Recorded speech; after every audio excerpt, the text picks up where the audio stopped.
दतमा गोजौसिन फरायसालियाव सानसेनि हाबाफारिजों गाजा गोमजायै खुंगा सेथि थुनलाइ गाथोन हान्जानि जोनोम सान फालिदों।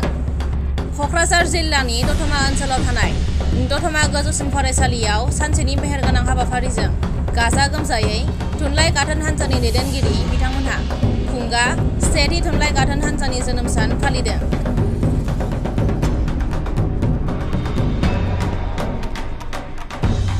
सेथि हाबाफारि बायदियै फुंबिलि समाव हान्जानि आफादगिरि निजोम कुमार ब्रह्मआ फिरफिला बिरहोनायजों हाबाफारिया जागायो।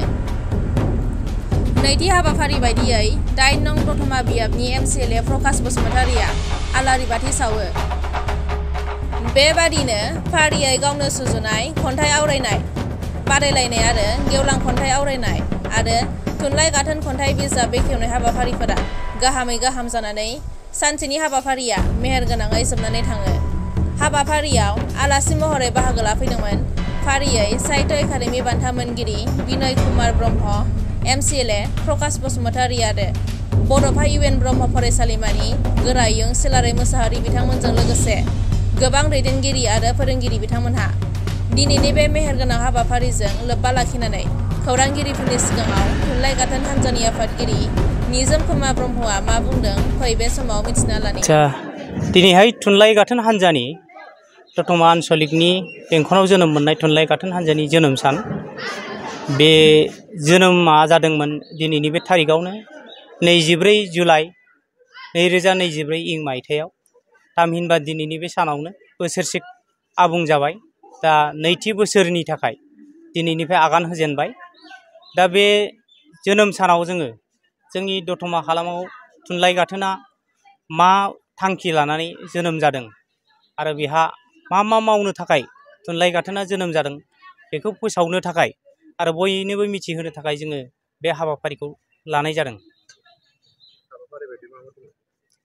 गुबैयै जोंनि बे थुनलाइ गाथोन हान्जानि थांखि आरो नोजोरा जिहेतु जोंनि हालामाव फरायसाफोरनिफ्राय लानानै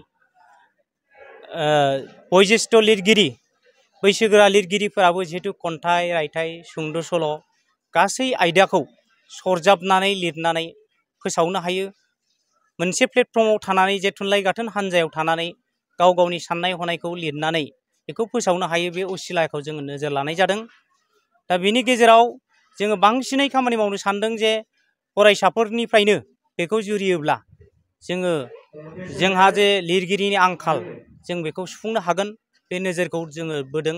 बेनिखायनो दिनैनि थारिखआव जोङो फरायसाफोरखौनो बांसिन टारगेट खालामनानै आरो गेदारिं खालामनानै बे हाबाफारिखौ खुंनाय जादों।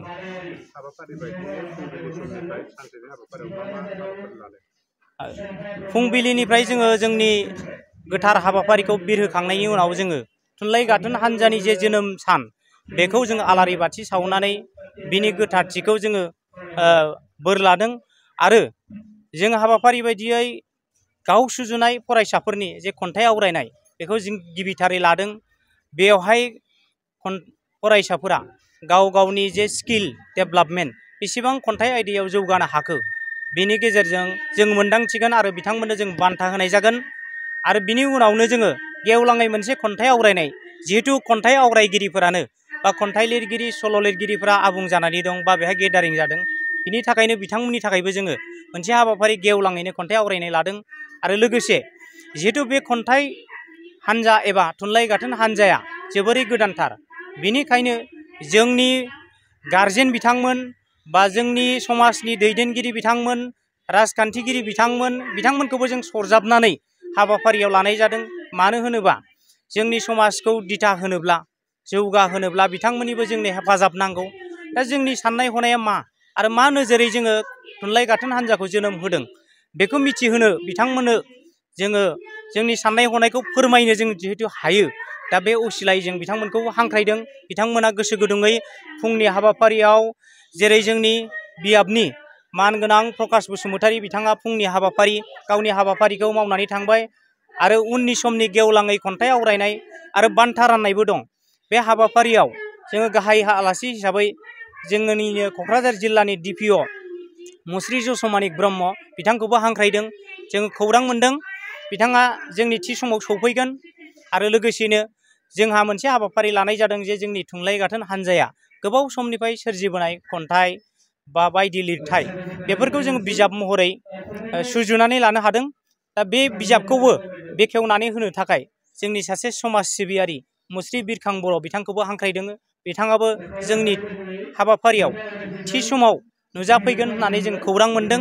दा बिथांमोनखौ जोङो मोनोब्ला बिथांमोननि नुजाथिनायाव जोंनि साननाय हनायखौ जों बुंथिगोन जे जोङो फरायसाफोरनि थाखाय आथिखालाव थुनलाइ गाथोन हान्जाया मा मावनानै दं आरो इयुनाव मा मावगोन बेखिनिखौ जोङो बिथांमोननि सिगाङाव बुंथिगोन।